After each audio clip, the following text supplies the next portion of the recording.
Hello বন্ধুরা, তো সবাইকে অনেক অনেক শুভেচ্ছা নতুন বছরের। তো কেমন আছো? আশা করি সবাই ভালো আছো, আর আমিও ভালো আছি। চলে এলাম আমার একটি নতুন ভিডিও নিয়ে। যারা যারা আমার ভিডিওটা নতুন দেখছো, ফার্স্ট টাইম দেখছো, আমার চ্যানেলটিকে প্লিজ সাবস্ক্রাইব করে দিও। সাবস্ক্রাইব করে বন্ধুরা অবশ্যই পাশে থাকবে। আমরা যদি একে অপরের পাশে না থাকি তাহলে কেউ কিছুতে এগোতে পারবো না। তাহলে অবশ্যই আমাদের প্রয়োজন একে অপরের পাশে থাকা। তো ভিডিওটা ভালো লাগলে অবশ্যই একটা লাইক কমেন্ট শেয়ার করে দিও। তো বন্ধুরা, আমরা হাউসওয়াইফ, আমাদের স্পেশাল কোনো কাজ নেই যে সেটা দেখাবো। তো আমরা যাবতীয় যা কাজকর্ম থাকে এটা দিয়ে আমাদের ব্লগটা শুরু করি। সকাল থেকে বিকেল পর্যন্ত কি করি কি না, এটা এই কুটিনাটি কাজগুলো নিয়েই আমাদের ব্লগটা। তো ভালো লাগলে অবশ্যই বন্ধুরা পাশে থাকবে। আমাদের এদিকটায় দুদিন থেকে এত ঠান্ডা পড়েছে বন্ধুরা, কি বলবো, প্রচণ্ড ঠান্ডা লাগে।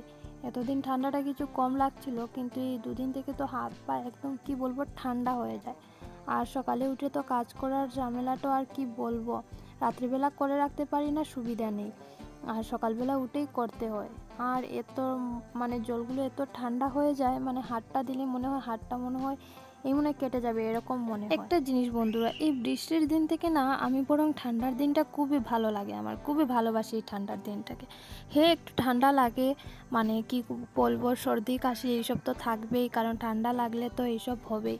কিন্তু এই যে চারিদিকটা শুকনো, কি ভালো লাগে, হাঁটতেও ভালো লাগে, একটা কাজ করতেও ভালো লাগে। চারিদিকটা কি সুন্দর, একদম শুকনো হয়ে আছে, তো ভালো লাগে হাঁটতে ফিরতে। আর সত্যি কথা বলতে বন্ধুরা, আমি বৃষ্টির দিনটা না একদমই পছন্দ করি না। এই যে বৃষ্টির দিনে কিছু একটা কাজ করা যায় না, না কিছু কোনো দিকে একটু ভালো করে হাঁটা যায়, এত জানি না কেন আমার মনে হয় এই ঠান্ডার দিনটা যদি থাকতো না সব সময়, তাহলে আমার বেশ ভালোই লাগে। তোমাদের সাথে গল্প করতে করতে আমার অনেক কাজ হয়ে গেছে, জল খাওয়া হয়ে গেছে, সব কিছু হয়ে গেছে। এদিকে দেখো চা হচ্ছে, আজকে একটু ভাবলাম দুধ দিয়ে চাটা করে নেব। সবসময় তো একরকমই চা খাই, আজকে একটু চেঞ্জ করলাম। আর এদিকে বাবার আর মার জন্য চাটা নিয়ে নিলাম। আমি মিষ্টি খাই না, তো আমার জন্য একটু আলাদা।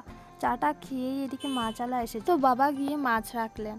তো এই যে বড় মাছই রেখেছেন, তবুও ভাই তো খাবেন না। এদিকে আমার ভাতটা বসিয়ে দিয়েছি, আর বাবা সকাল সকাল এই যে শাক সবজি এই সব কিছু বাজার করে নিয়ে আসলেন।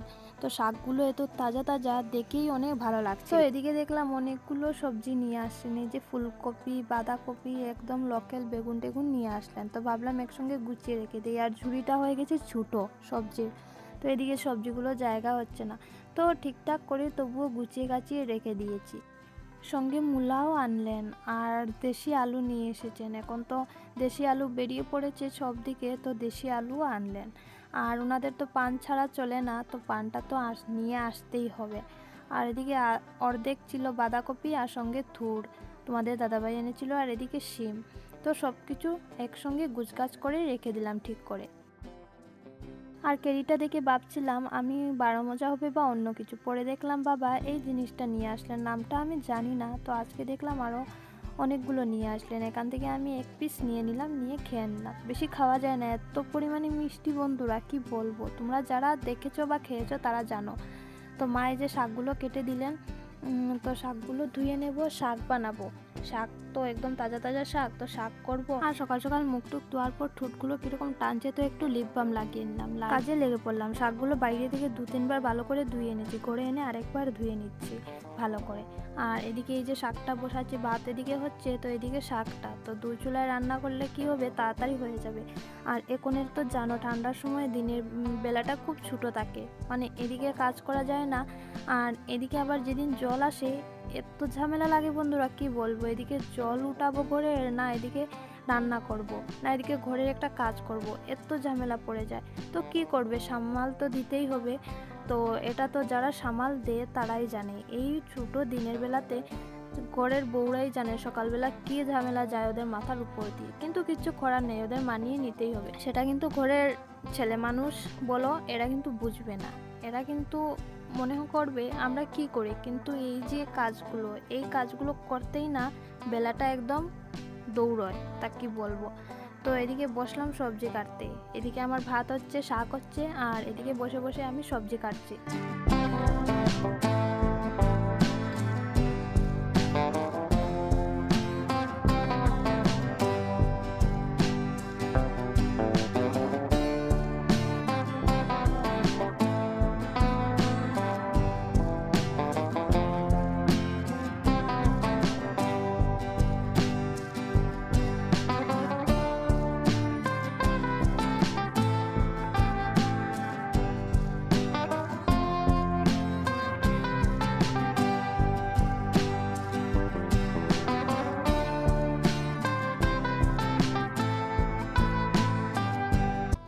দেশি আলুগুলোতে এত পরিমাণে ভালো থাকে কি বলবো। তো সবজির সঙ্গে রাখলাম না, কেটে একটা আলাদা করেই রাখছি, কারণ আলাদা করে ধুয়ে তারপর সবজিতে দিতে হবে, কারণ এত বালু থাকে না, তাই জন্য।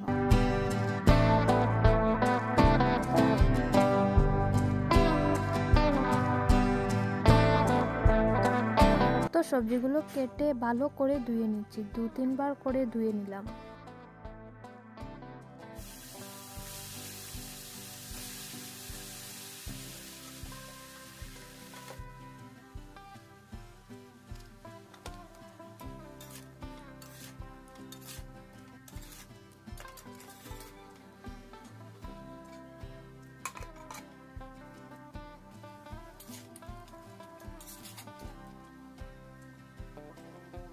তো লঙ্কা গুঁড়ো শেষ হয়ে গিয়েছিল বলে আমি এখানে একটু লঙ্কা বেটে নিলাম, আর সঙ্গে জিরাও। এদিকে দেখো আমার শাকটাও কিন্তু হয়ে গেছে, আর এদিকে করছি মাছ ভাজা। মানে সব কিছু মিলিয়ে কি বলবো, সময়টা যে কিভাবে যায় বুঝতে পারি না। এদিকে দেখো বিছানাটাও রয়েছে গুছানো, তো ভাবলাম এদিকে যখন রান্নাটা হচ্ছে তাহলে আমি এদিকে এসে বিছানাটা গুছিয়ে নিই। ভাই ঘুম থেকে উঠে গেছেন, তো এদিকে বিছানাটা রয়েছে, তো এদিকে ভাবলাম এক ফাঁকে বিছানাটা ঠিক করে নিই।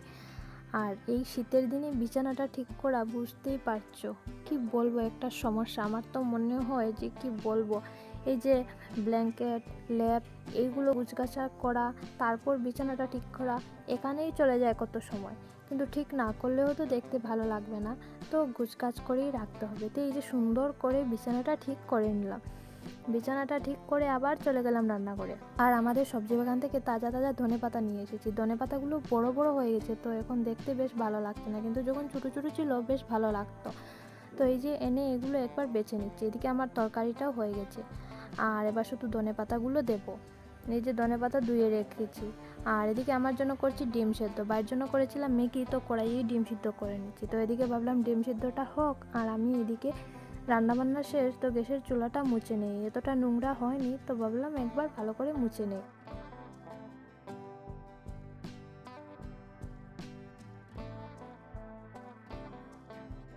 তো অনেক দিন হয়ে গেছে, তাই ভাবলাম আজকে বেডশিট, বালিশের কভার এইগুলো একটু ধুয়ে দেব। তো সব বিছানার এই যে বালিশ কভার আর সঙ্গে বেডশিট এইগুলো ধুয়ে দেব।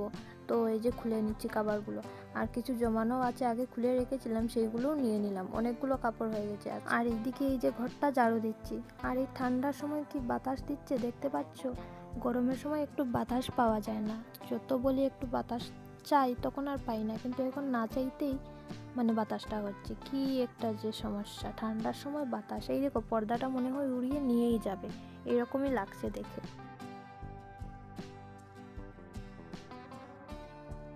তো কাপড় উপরও আমার ধোয়া শেষ, ভাই আর বাবাকে বাদ দিয়ে এবার আমি বসলাম খেতে। তো খেয়ে নেই, তারপর দেখা হচ্ছে। এরপর আমি স্নান টান করে ব্যাস, যেগুলো কাপড় ধুয়ে দিয়েছিলাম সবগুলোই পাতলা ছিল, তাই জন্য শুকিয়ে গেছে, তো মা এখানে এনে রাখলেন। আর এই যে বেড কাভারটাও ধুয়ে দিলাম, আমাদের বিছানার, বাবার বিছানার সামনের রুমের। তো এই যে সব কিছু এখন গুছিয়ে গাছিয়ে রাখছি। এই ড্রেসিংটা মায়ের বিয়ের, অনেক পুরনো, তাই এটা আর মানে সরানো হয় না।